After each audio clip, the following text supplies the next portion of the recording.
González, doctora en veterinaria, trabaja en el Centro Apícola de Marchamalo desde hace más de 14 años. No se oye. Nos va a hablar sobre los retos sanitarios de la apicultura española, en concreto sobre la avispa asiática y otros antiguos conocidos. Sin más, le doy la palabra. Hola, buenos días. ¿Se me oye bien? No, no se oye nada.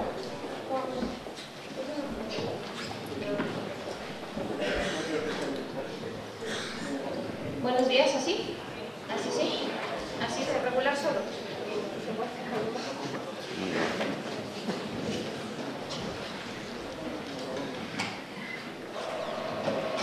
Hola, ¿así? Tampoco.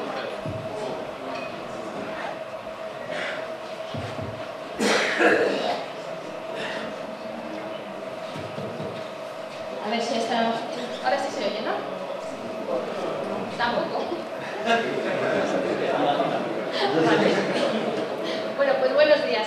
Lo primero que me gustaría es agradecer la invitación del personal del Ayuntamiento de Ponferrada por haberme invitado. La verdad es que no solemos venir mucho por aquí y agradezco sinceramente la invitación. Me pidieron que hablara sobre todo de la avispa y que también hablara de otros temas interesantes que podrían ser interesantes para todos ustedes en relación con otros problemas patológicos de las abejas. Entonces vamos a empezar por la avispa.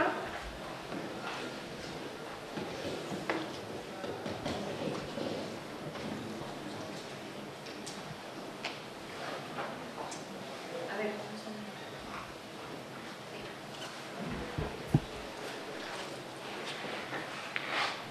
¿dónde se pasan las diapositivas? Perdonad. Apretando el ratón.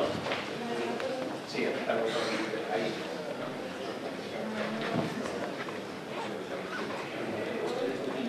Ahí. Bueno, perdona. Empezamos entonces por la avispa asiática, que se llama avispa velutina, como todos probablemente ya sabéis. Es un avispón que es originario de Asia, en donde se alimenta principalmente de la abeja asiática, que es la apisterana, y se encontró por primera vez en Europa en el año 2004 en una localidad de Francia. La variedad específicamente que se ha encontrado en Europa es la nigritoras, que es de un color castaño, no sé si se ve bien en la foto, tiene este color más marroncito, no es exactamente negro, y es la única variedad de todas las vespas velutinas que hay en Asia, que es la que se ha extendido por Europa.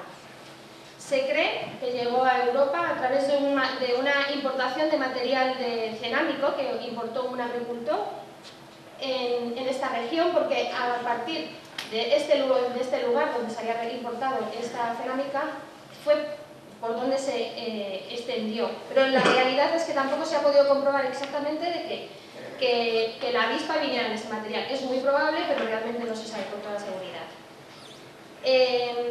Y está completamente extendido por el sudoeste de Francia y también por España. Ay, perdonad.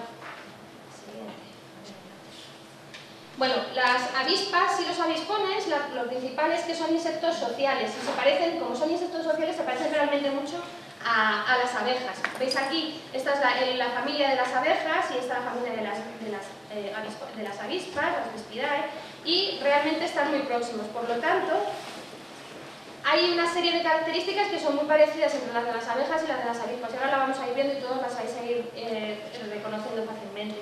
Bueno, para empezar son animales diurnos, eso quiere decir que durante la noche no tienen actividad, se alimentan no solo de abejas, sino que se alimentan de insectos, de arañas, de gusanos, en general se alimentan de pequeños animales, de pequeños bichos, a los que incluyen dentro de su dieta. Está descrito que en Asia es capaz de producir hasta el 30% de muerte de abejas, de la abeja asiática, que es apisterana. Y hay que tener en cuenta que apisterana, la abeja asiática, ha convivido durante toda su historia con esta avispa. Por lo tanto, es muy probable, bueno, de hecho es lo que ocurre, que con la abeja europea, que no se ha establecido esta relación, pues el comportamiento sea distinto. El mecanismo que tienen principalmente es que una vez que matan a las guardianas, entran dentro de la colmena para alimentarse incluso de las crías. Aunque este comportamiento no se ha informado, no se ha observado nunca en Francia, hasta el momento. Probablemente creen que pueda ser por la configuración de la piquera de las colmenas que se utilizan aquí en Europa, pero como como os digo, tampoco es seguro. Porque os cuento una serie de características del ciclo biológico de las avispas para que por lo menos una vez que veáis cómo se comportan, entenderéis también una serie de mecanismos que se pueden utilizar en el control. Entonces, tienen también una reina, pero en este caso, a diferencia de las abejas, tiene una reina que es la que funda la colonia. La reina pasa el invierno en solitario y es la que inicia la fabricación del nido. En el primer ciclo de puesta solamente pone obreras y se encarga de alimentar a la cría ella misma, de forma que ella caza, pecorea y lleva a alimentar a la cría y va construyendo los panales hasta que la primera remesa de obreras nace. Una vez que ya nacen estas primeras obreras, la reina solo se dedica a la cría y entonces ya son las obreras las que se mantienen la colonia. Y durante el centro de la estación también crían zánganos, bueno, machos, perdón. Al final de la estación solo crían reinas, que son las nuevas reinas que se mantendrán en la primavera siguiente. Y como os digo, pues tienen las mismas castas que las abejas, reinas, obreras y machos.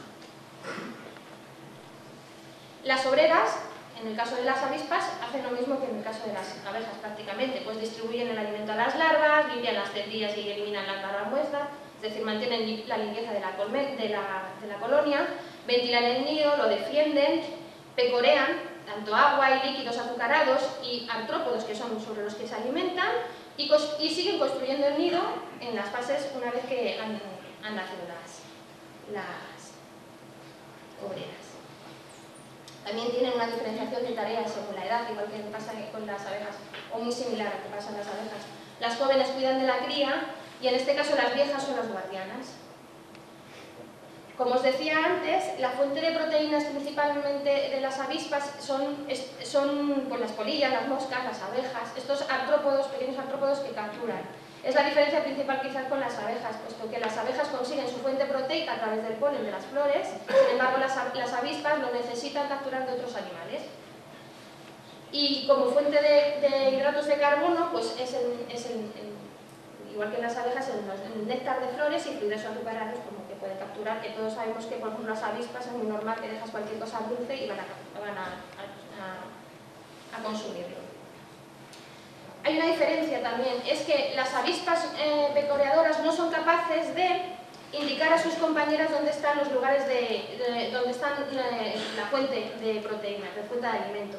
Sin embargo, lo que sí que hacen es marcar los sitios que son exitosos para ellas, han sido un lugar de éxito para conseguir alimento, lo que hacen es marcarlo con una feromona y luego esas feromonas, el resto de las avispas, cuando pasan cerca, no son capaces de reconocerlo, con lo cual pues, se frecuentan esos lugares.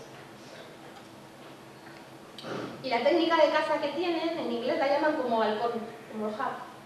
Hacen lo mismo que los halcones, es decir, planean delante de la piquera de las colmenas, las cazan las abejas, normalmente las que vienen cargadas de polen, que tienen un vuelo un poco más lento. Entonces las cazan al vuelo, se las llevan a una rama próxima, allí las descabezan, le quitan las patas, la cabeza, las alas, el tórax, hacen una bola con el abdomen principalmente y eso es lo que se llevan al nido para alimentar a la cría.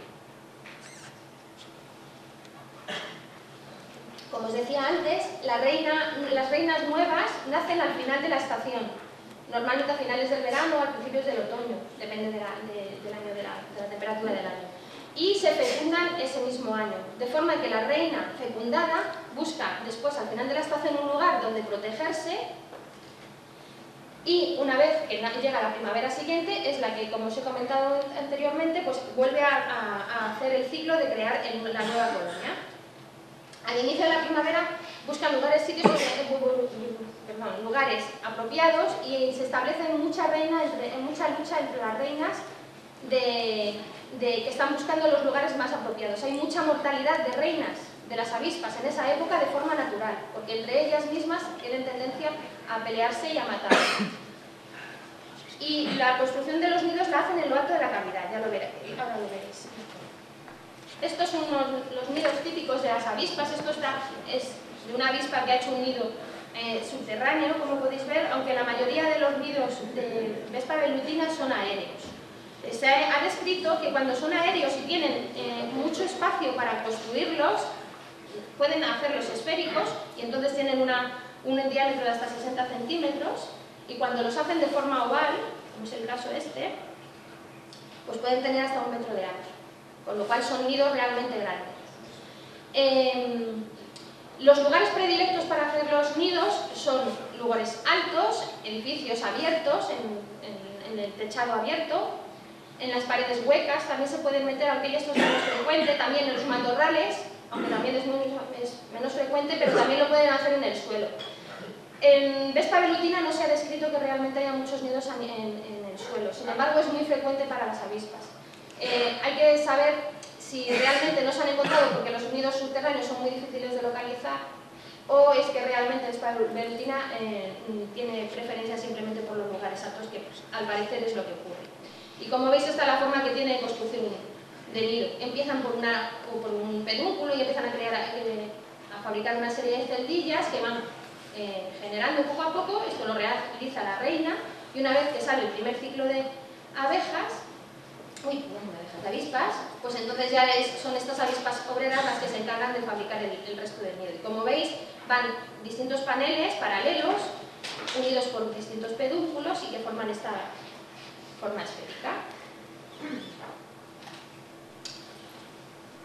Esto lo he puesto para que veáis que realmente avispas en España hay un montón, hay incluso más que estas. Esto lo he puesto solamente a modo de ejemplo. Hay un montón de avispas, todas las que nosotros conocemos son estas, la Vespula vulgaris y la Vespula germánica, que son las más conocidas, que son las que pegan picotazos y que todo el mundo conocemos. Sin embargo, veis que hay muchas avispas en nuestro país que son muy parecidas, todas ellas. Y esta es el avispón europeo. Esto es Vespa cravo.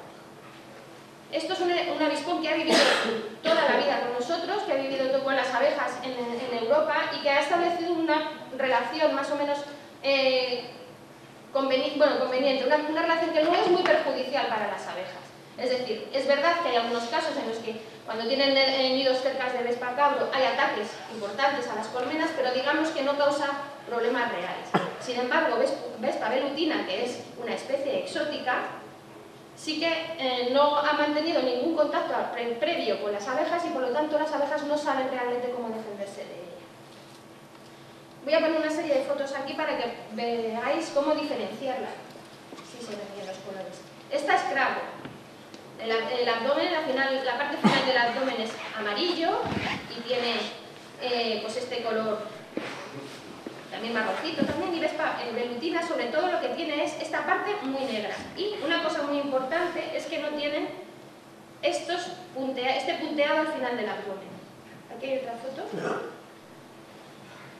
Entre Vespa cravo, que es la especie europea que se lleva toda la vida con nosotros, y Vespa velutina. Veis que no tiene ese punteado, es la mejor manera de diferenciarla. Esta Vespa orientalis Vespa orientalis es otra especie asiática, pero que se ha extendido por una gran parte también de Europa, pero que se ha quedado en la parte de Bulgaria, Grecia, no ha llegado hasta aquí. Y parece ser que la extensión de esta avispa fue de forma natural, y si no ha llegado, pues probablemente es que hay alguna barrera natural que se lo impida o no se consiga adaptar. Bueno, más fotos. Son unas fotos que han publicado en el Laboratorio Europeo de Referencia de Enfermedades de las Abejas, de plagas de las abejas. Aquí podéis ver la diferencia entre la Vespa velutina, esta es otra foto, que no tiene los abdómenes, no tiene el punteado, perdón, en el abdomen, como veis, y la cara, que en el caso de velutina es más anaranjado y en el caso de cravo es más amarillento. Se diferencian bien, ¿verdad? Hombre, es verdad que luego cuando las ves no son tan grandes y es más difíciles de ver, pero bueno, no es difícil de diferenciar. Y estos son una serie de nidos que os he traído de otras especies, para que veáis que luego tampoco es tan fácil diferenciar los nidos. Bueno, no es tan fácil. Una vez que tienes práctica sí que se pueden diferenciar, pero esto, por ejemplo, nos han llevado nosotros un nido de estos al laboratorio de Marchamalo para ver si era Vespa velutina y no, era Vespa cravo, ¿de acuerdo? Que son nidos relativamente similares, suelen ser un poco más pequeños, no suelen pegar, no son tan ovalados, pero la realidad es que tampoco es tan sencillo de diferenciar.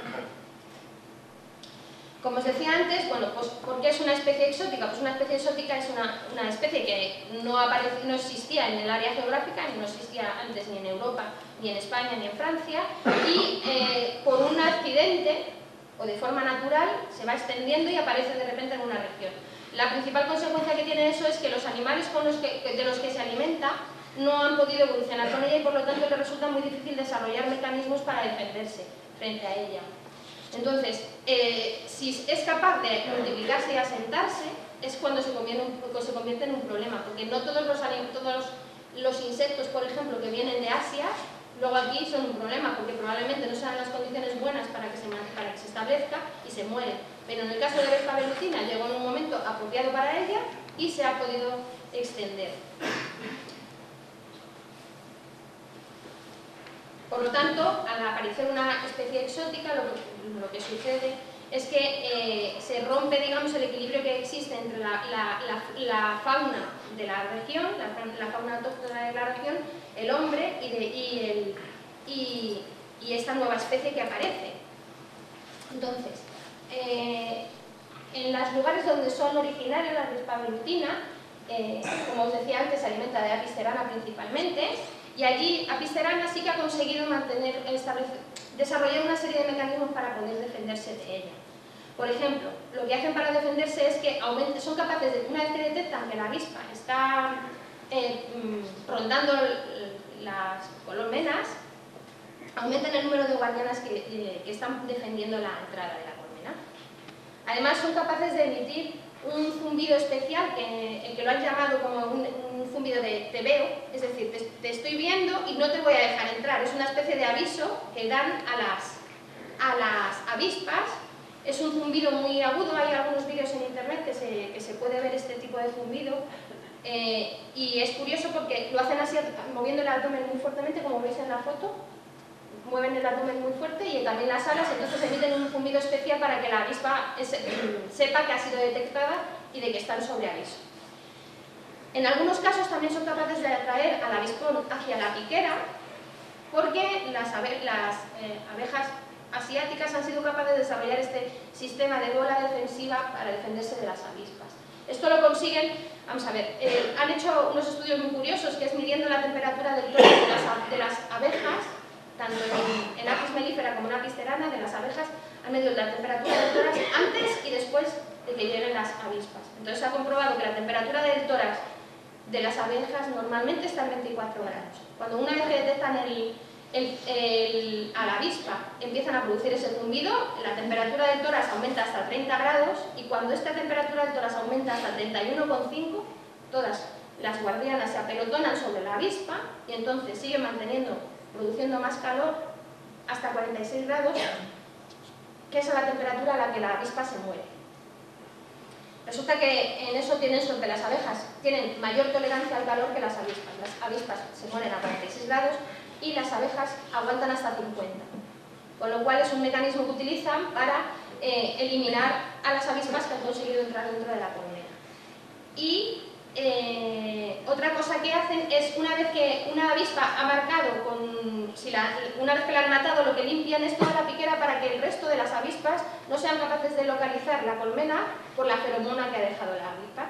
¿Os acordáis que al principio he comentado que marcan los lugares exitosos? Bueno, pues entonces lo que hacen las abejas asiáticas es limpiar esto para que el resto de las avispas no lo reconozcan, no lo localicen. Evidentemente esto está en función del número de avispas que ataquen la colmena. Si llegan 500 avispas, no son capaces de utilizar este método de defensa. Pero si entran una, por ejemplo, o una o dos, pues sí que son capaces de mantener la colmena defendida. Hay un documental en internet que se puede ver es libre, es gratuito, y es sobre una abeja asiática y sobre un abejorro. El abejorro gigante del Japón, que se llama. Y aunque no es exactamente la misma especie, los mecanismos que os estoy comentando son muy similares. Si lo queréis ver, al final tengo la página web y la podéis buscar porque puede ser interesante si alguno quiere ver cómo se comporta. Bueno, como os he comentado anteriormente, en el año 2004 se localizó por primera vez en una localidad de Francia. Y después, como podéis ver aquí, es la diseminación que ha tenido a lo largo de todo el país, de toda Francia. Como veis, se ha concentrado principalmente en la zona centro. En la zona centro parece que se disemina con menos eficacia hacia la parte mediterránea. Al parecer, porque todo esto es al parecer, se disemina principalmente por valles fluviales, parece ser que necesita gran abundancia de agua y que al parecer también evita los bosques de coníferas. Aunque hay una región en Francia que está por este área, más o menos, por aquí, que se llama Las Landas, no sé si alguno lo conocéis, son bosques de coníferas. Entonces ahí se ha visto que existe Vespa velutina, pero sin embargo lo que no hacen es anidar en los bosques de coníferas, en las coníferas en sí mismo. Por lo que sea, es un árbol que no le gusta para asentar el nido. En base a los datos que se saben de la Vespa velutina en su lugar de origen en Asia, que es este, aquí, en esta región, porque viene originariamente principalmente de la zona de la India, que fue donde se describió por primera vez.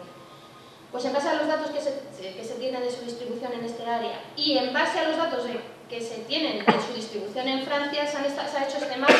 Unos autores franceses del Museo de Ciencia Natural de París han hecho una predicción de los lugares que son posibles para la multiplicación de la avispa asiática.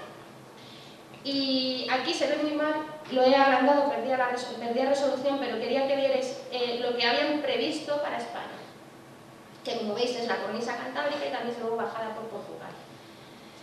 Parece que en las zonas de origen es principalmente zonas montañosas y parece que sigue prefiriendo esas zonas más montañosas para su diseminación.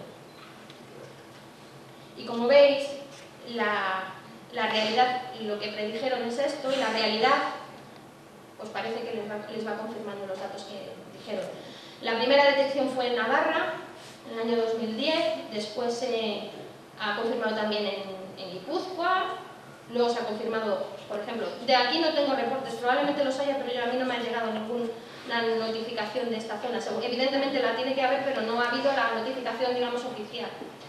Y luego aquí, a finales del año pasado, nosotros en el laboratorio del Centro Apícola nos mandaron muestras que procedían de Lugo, que eran Vespa velutina, que había conseguido, nos la mandó un veterinario de unos Colmenares, y ya decía que desde luego no era el único nido, que ya estaba perfectamente establecida. Y después he visto que en el año 2012, a finales del año 2012, también hay confirmación de que hay Vespa velutina en Portugal. Con lo cual, va siguiendo la misma pauta más o menos que ha descrito. Yo he visto, hay algunos informes por ahí que se pueden hacer también por internet que van diciendo que están diciendo que probablemente se vaya a extender en pocos años esté toda establecida por todo el país. La realidad es que es muy probable que se extienda por todo el país, pero lo que no sabemos es cómo se va a extender, cómo va a ser de exitosa esa extensión por todo nuestro país, porque hay muchas zonas que climáticamente son muy diferentes. Como decía en el anterior,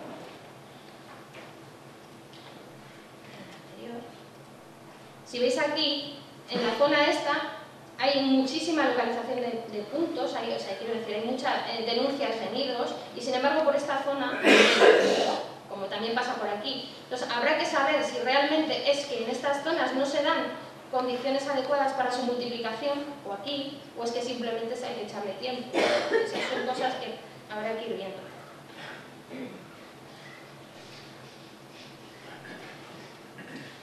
Y como métodos de lucha que probablemente a todos ustedes les interesen, pues he puesto aquí unas recomendaciones que, como pone ahí, vamos, hacen desde el Museo de Historia Natural de París, el Museo de Ciencias Naturales, que llamaríamos aquí, que actualmente son de los mayores expertos que existen en Vespa velutina. Ahora mismo son más expertos los franceses que probablemente que en la gente de Asia, aunque están empezándose a publicar varios trabajos desde Asia, pero realmente en Asia no le han hecho mucho caso a esta avispa, que era una avispa, como no se ha hecho caso aquí a la avispa cravo, hay pocos trabajos sobre ella. Y bueno, pues pasa lo mismo con Vespa velutina, se está haciendo caso aquí en Francia porque realmente es una especie exótica y entonces es de mucho interés. Entonces incluso la gente del laboratorio de referencia que os decía de las enfermedades apícolas te referencian a esta gente, a la gente del Museo de Historia Natural, porque se están especializando mucho en esta avispa. Entonces, las recomendaciones que os voy a dar ahora mismo para el control están basados en las recomendaciones que dicen en esta página web. Entonces, una de las primeras cosas que dicen es cuidado con la lucha irracional frente a esta especie, porque no es la primera vez que por luchar de forma exagerada contra una cosa, lo que hace es facilitarle su instalación o perjudicar al resto de la fauna de la región. Todos los métodos de control tienen un riesgo muy importante sobre el medio natural en el que se están estableciendo. Tener en cuenta que actualmente no existen métodos selectivos exclusivamente para la avispa velutina, con lo cual las trampas o todos los insecticidas, todos los que se utilicen, no afecta exclusivamente a la avispa velutina, y esto es una cosa que hay que tener en cuenta cuando vayamos a tomar una acción. Y, por ejemplo, una de las cosas que recomiendan o que dicen que es más inútil, digámoslo así, es lo de capturar las reinas al principio de la estación, las reinas fecundadas. ¿Por qué dicen eso? Pues porque hay hasta 300, se pueden producir en una sola colonia hasta 300 reinas fecundadas. Entonces, realmente es muy dificultoso poder capturar a todas, y además, porque, como os decía anteriormente, en este momento cuando se estaban a establecer al principio de la primavera, al inicio de la primavera, hay mucha mortalidad natural de las avispas, reinas, y además se establece mucha lucha entre ellas, con lo cual realmente es difícil que podamos tener que seamos eficaces luchando en este punto. Y que además, por otro lado, también hacen mucho hincapié en que cuidado con las trampas atractivas de insectos en estos momentos, porque, como os digo, no son trampas que sean selectivas para la avispa velutina, van a ser selectivas para muchas otras reinas de otras especies, y eso puede causar un desequilibrio importante en la fauna de la zona.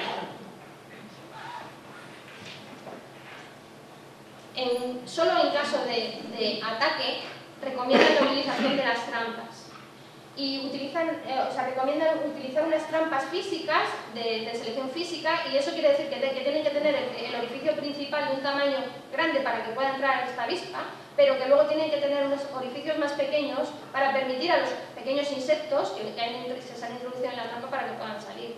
Eso es lo que se recomienda. Solo instalar las trampas en el colmenar, y estas trampas se pueden tener instaladas en el colmenar desde julio a septiembre, que es cuando es la época de corea principal de las avispas. Y luego la siguiente, evidentemente, es la destrucción de los asentamientos una vez que se localizan. Normalmente, si se los hacen en árboles altos con mucho follaje, con lo cual es muy difícil localizar los nidos, pero si alguno de ustedes ve un nido que está localizado en un árbol, porque normalmente, pues como las colmenas, las ves llegar las avispas, entonces se podría intentar la destrucción de esta colonia, que se puede realizar hasta noviembre. ¿Por qué? Pues porque las reinas que nacen nuevas al año siguiente no van a utilizar las colonias que había antes. Los nidos antiguos no los utilizan, empiezan a generar unos nuevos ellos. Con lo cual, la retirada de los nidos viejos, antiguos, realmente no tiene eficacia en el control, ¿vale? Puede servir pues para controlar realmente si se está diseminando o no, para saber si hay nuevas colonias o no, pero no porque tenga algún efecto sobre la diseminación de la misma. Y bueno, evidentemente no hace falta que lo diga, siempre con trajes de protección, porque estas avispas evidentemente son grandes y pican y son peligrosas. Y se recomienda hacerlo al atardecer o al amanecer, también durante la noche, pero evidentemente la noche es mucho más difícil porque no se ve bien. Con la utilización, hay unos tubos telescópicos en internet, todo lo que quieran ustedes mirar lo pueden ver allí. Hay unos vídeos de personas del País Vasco que enseñan directamente cómo hacer un tubo telescópico para inyectar un insecticida. Una vez que se inyecte el insecticida, hay que cortar el nido, y una vez que se corta, hay que quemarlo. ¿Por qué? Pues porque hay un montón de avispas muertas con insecticida, y si todo eso lo dejamos en el campo, luego todos los demás bichos que se alimentan de insectos muertos, o pájaros, o lo que sea, se van a intoxicar porque se van a pegar un atracón de avispas con insecticida. Con lo cual podemos estar causando un problema muy serio para el medio ambiente. Otra manera que existe es, en el caso de que los nidos sean accesibles, y esto es evidentemente más dificultoso y hay que tener mucho cuidado, es bloquear el orificio de entrada con un algodón, que tiene un solo orificio, con lo cual si se le bloquea, las avispas no pueden salir, si se bloquea bien. Luego se puede meter ese nido una vez que se ha cortado en una bolsa bien cerrada y meterlo en un congelador, con lo cual eso ya realmente son avispas muertas y ya no tiene ningún, digamos, es la manera más limpia de hacerlo. Probablemente también es mucho más complicada porque no todo el mundo tiene un congelador que le quepa un nido de 60 centímetros, eso para empezar, y después porque realmente la manipulación de un nido de ese tamaño pues tiene muchos inconvenientes, pero digamos que a nivel ecológico es la manera más limpia. Hay gente del INRA francés, de un Instituto de Investigación Agraria de Francia, que están estudiando distintos métodos de captura de defensa frente a las avispas. Están intentando desarrollar atrayentes específicos. Esto se ha hecho ya para algunos insectos, sobre todo de árboles. Se utilizan atrayentes, feromonas, que atraen específicamente a esa especie. Si se consiguiera, pues evidentemente sería muy útil, sería una manera muy eficaz de poner una trampa con ese tipo de atrayentes que solo atrajeran a avispa velutina y que controlasen a nuestros colmenares. Pero de momento esto está en fase experimental. Lo que recomiendan, hicieron una prueba con distintos tipos de trampas, pues por ejemplo una superficie pegajosa y luego distintos tipos de trampas, y lo que recomiendan es que se utilicen las trampas con una chimenea larga, eso quiere decir con la boca y un poquito más alargada, de forma porque es la mejor manera para que luego las avispas, una vez que entran en la trampa, no sean capaces de salir. Y también estaban, antes de que se me olvide, también estaban ensayando una serie de fondos de colmena que están modificados con una serie de orificios que permiten entrar a las avispas, pero que van a una trampa donde al final luego las avispas no son capaces de volver y se mueren.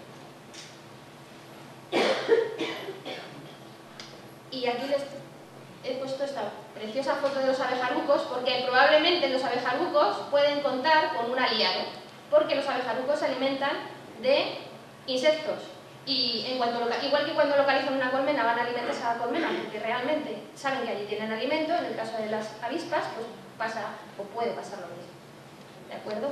Realmente lo que no sé es si los abejarucos se asientan bien por esta región o no. Sí. Pues, bueno, véanle una cosa buena a los abejarucos, que ya sé que les resulta difícil encontrarla, pero realmente pueden que en el abejaruco haya un aliado natural que tengan.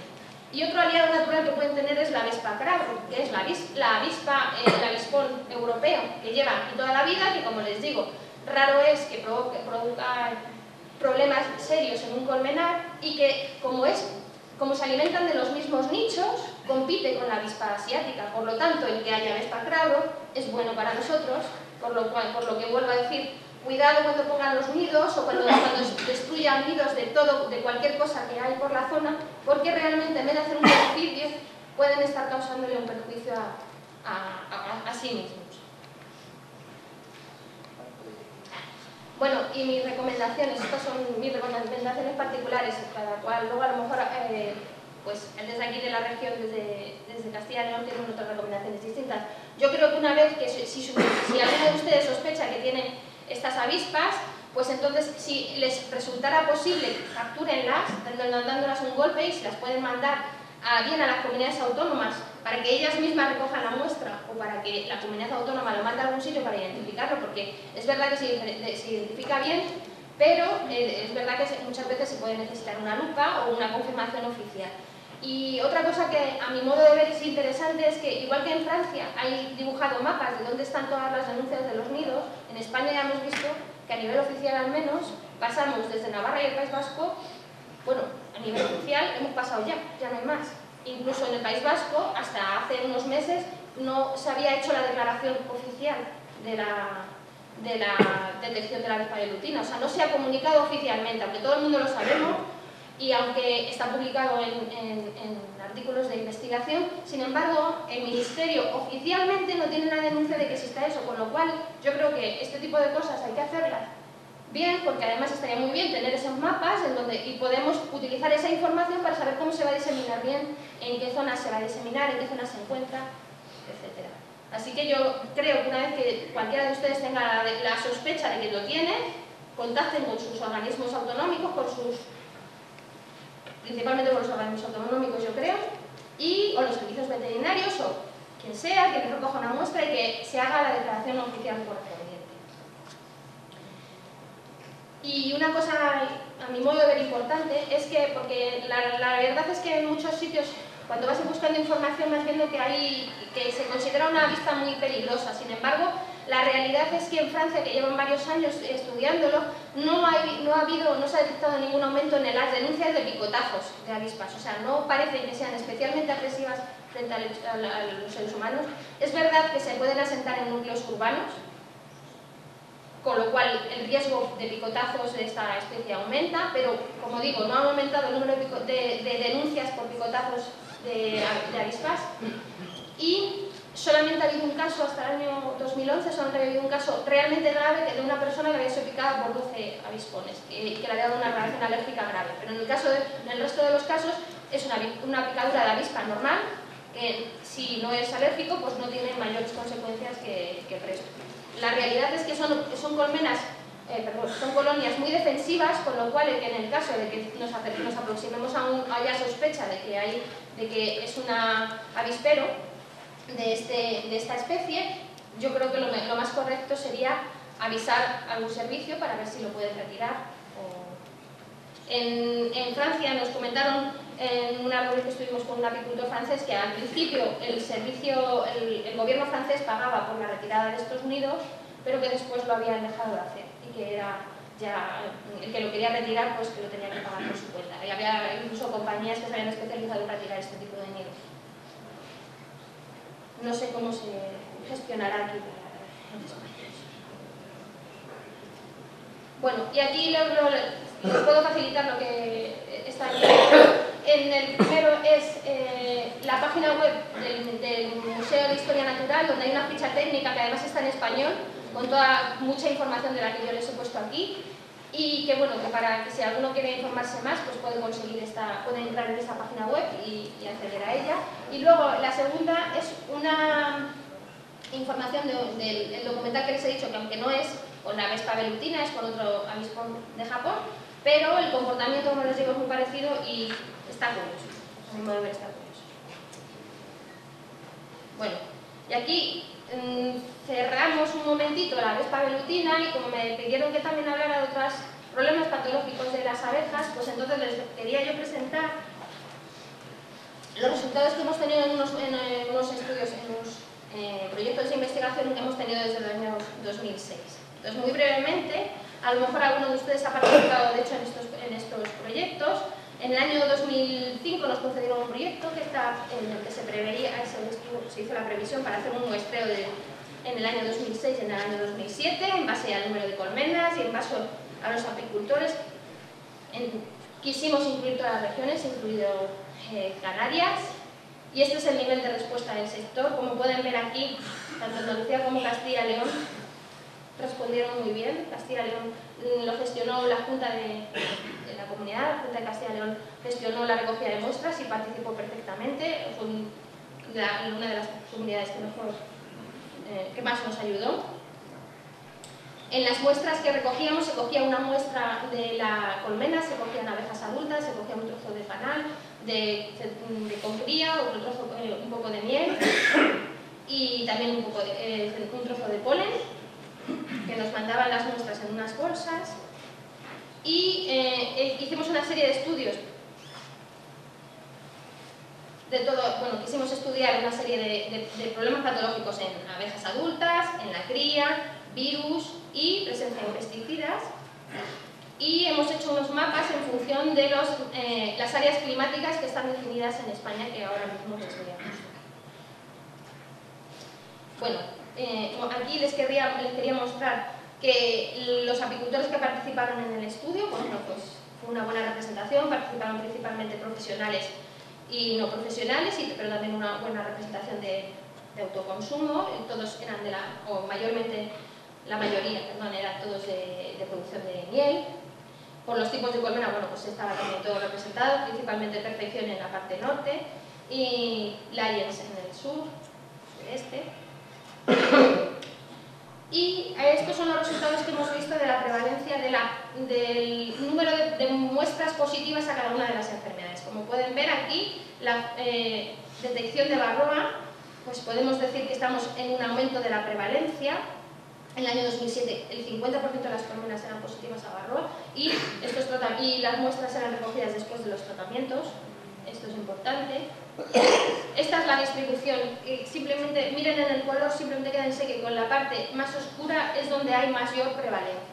Hay principalmente una prevalencia, una presencia más alta de Varroa o de muestras positivas a Varroa en la parte norte, en la parte que se clasifica como montana, que en el resto. Y estamos hablando de una prevalencia de por encima del 50%.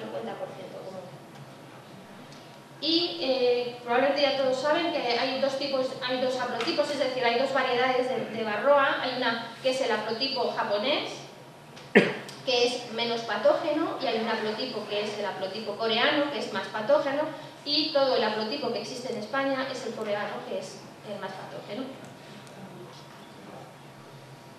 En cuanto a los tratamientos de la varrosis, estos resultados los hemos sacado en base a lo que los apicultores declararon en la encuesta que acompañaba la muestra. Bueno, pues la inmensa mayoría de los apicultores declaraban haber tratado, sin embargo, cuando declaraban el número de tiras que habían puesto por colmena o el tiempo que habían mantenido las colmenas, la realidad es que prácticamente la mitad estaban haciendo el tratamiento de forma, digamos, incorrecto, o al menos no siguiendo las indicaciones que dice el fabricante, que dice la casa farmacéutica. Incluso también llama la atención que incluso en estas alturas todavía hay mucha gente que está utilizando tratamientos artesanales y además lo declara. Y cuando hacemos una comparación con todos estos datos, llama la atención, podemos ver que en los años 2006 y 2007, cuando existían ya varios productos registrados para el tratamiento de Varroa, el número de dosis que se habían vendido en España, y estos son datos de Veterindustria, es decir, el número de medicamentos que han vendido las empresas farmacéuticas en nuestro país en esos años, solo se han vendido dosis para el 50% de las colmenas que estaban censadas en esos años en España. Lo cual, estos datos pueden confirmar, muestran por qué la prevalencia de Varroa va para arriba. Porque los tratamientos realmente que se están utilizando frente a Varroa no son al menos los más correctos. Y si encima juntamos los datos de las dosis vendidas y el número de tratamientos que se habían hecho bien en tiempo o en dosis, pues entonces estamos viendo que solamente el 30% de los tratamientos eran correctos. Y digo correctos siguiendo las recomendaciones del fabricante, ¿de acuerdo? Dando como correcto esa terminología. Bueno, dentro de este proyecto también hemos desarrollado varias técnicas de laboratorio que son bastante modernas para la detección de varios de estos patógenos y, por ejemplo, hemos desarrollado una técnica para el Acarapis budi. Acarapis, si ustedes recuerdan, porque realmente en muchas charlas o muchas clases de apicultura ya casi ni se menciona Acarapis. Acarapis es un parásito que parasita las tráqueas de las abejas, se mete en su aparato respiratorio y cuando está dentro de estas tráqueas lo que hace es impedir que respiren bien las abejas.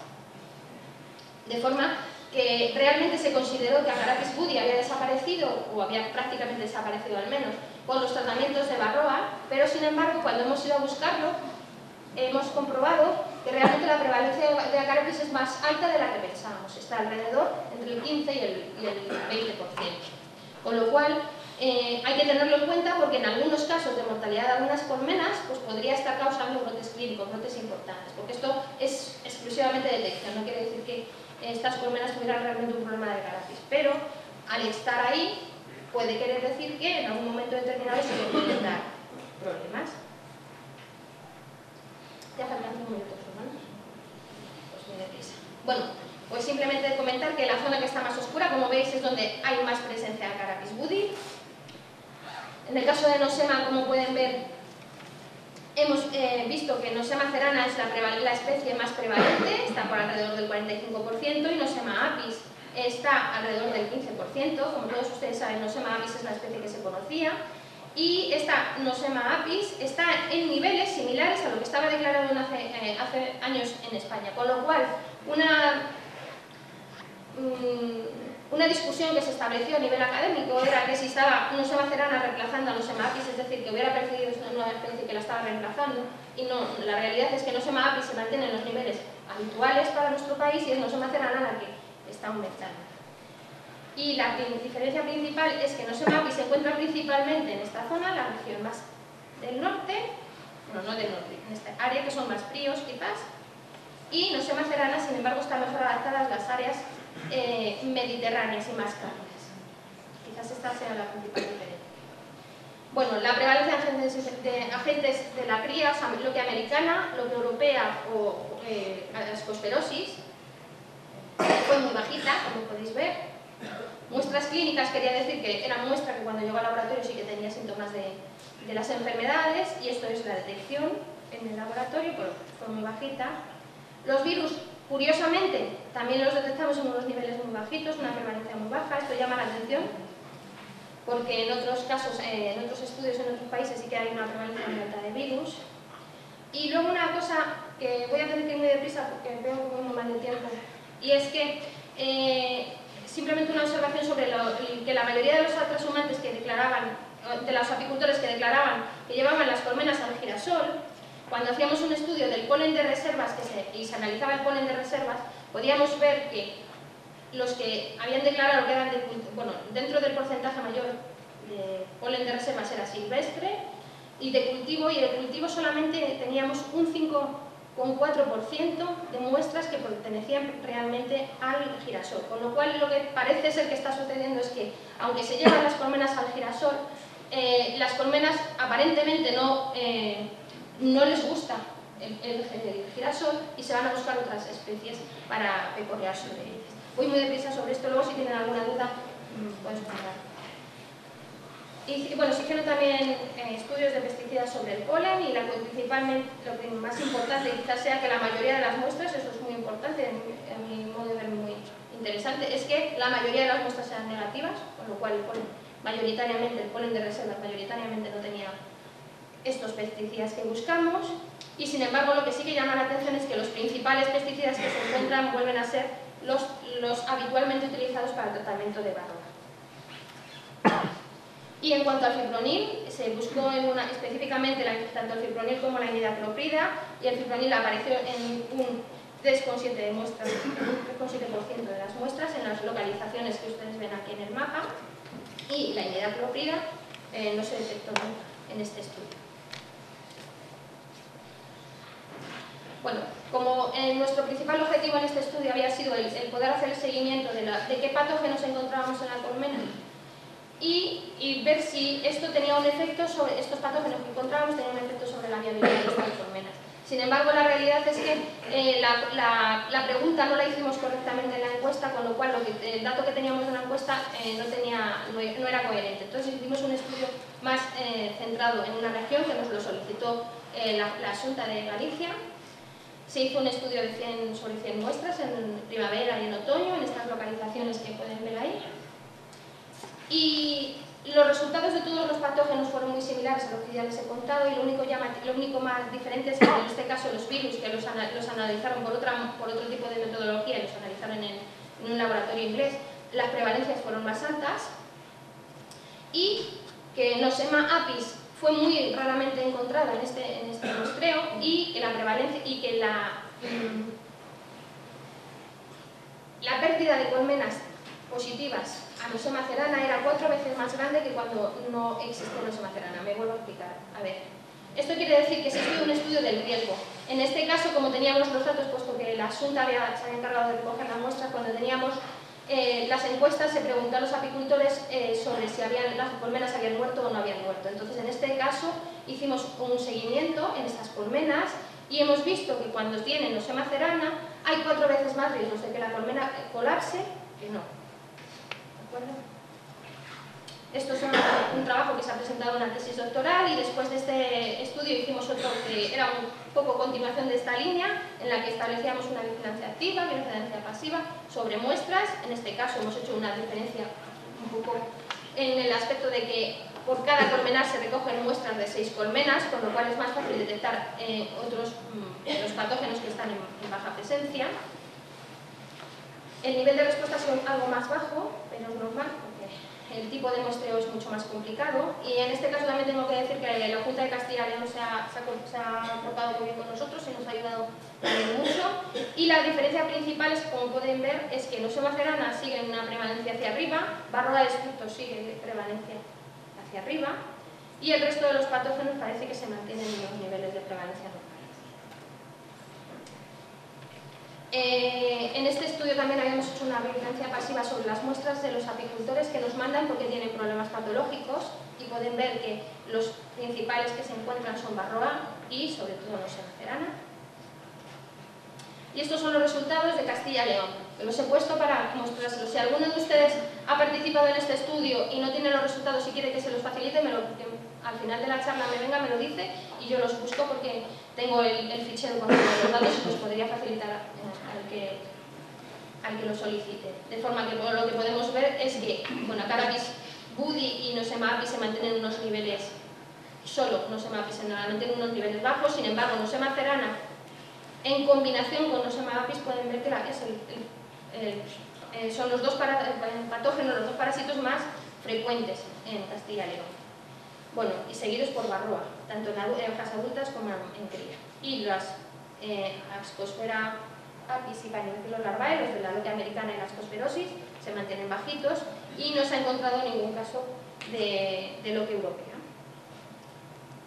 Actualmente estamos trabajando seguimos trabajando con estas muestras porque queremos estudiar la presencia de otros patógenos, al menos de otros agentes que se están actualmente investigando a nivel mundial, que son Critidia y Apifistis, que tampoco se sabe realmente si son parásitos o no, pero bueno, como los hemos querido incluir en este estudio. También vamos a analizar los virus y la presencia de pequeños escarabajos como un agente exótico que evidentemente no existe en nuestro país, pero queríamos tener a punto la técnica en el laboratorio para ser capaces de detectarlo. He de decir que nos hemos retrasado mucho en estos resultados, porque el año pasado la persona que estaba haciendo la tesis sobre estas muestras tuvo 1 año y medio de parón, en el que se acabó su parte de beca, la tendría que haber hecho el contrato, no le hicieron el contrato, con lo cual nos faltaba la persona que se encargaba de eso. Todo esto por problemas de la crisis. Pero actualmente se ha vuelto a incorporar, hemos tenido suerte, se ha vuelto a incorporar y ya está analizándolo todo esto. Y las líneas actuales en las que estamos trabajando es en el centro apícola, pues seguimos con la vigilancia de enfermedades, trabajamos en nosemosis, desde el año 2005 hemos trabajado principalmente en esta enfermedad, tanto en búsqueda de tratamientos alternativos como en estudios de la patología de estas dos especies, de Nosema apis y de Nosema cerana, en su epidemiología. También estamos trabajando en tratamientos alternativos frente a Varroa y en la resistencia a caricidas. También quería comentarles que últimamente hay un cierto movimiento en varios países europeos para el registro de varios productos naturales principalmente frente a Varroa, con lo cual es previsible que en los próximos años haya un panel de sustancias naturales para controlar Varroa más alto que ahora. Y bueno, también estamos colaborando con la Universidad de Murcia para estudiar enfermedades de otros polinizadores, principalmente de bombus. Y vamos a hacer un estudio también con las variedades de girasol, porque nos llama la atención lo que se comentaba antes de que realmente las abejas parece que pecorean menos sobre el girasol, sobre esta línea que tenemos que trabajar. Y nada más, muchas gracias por su atención.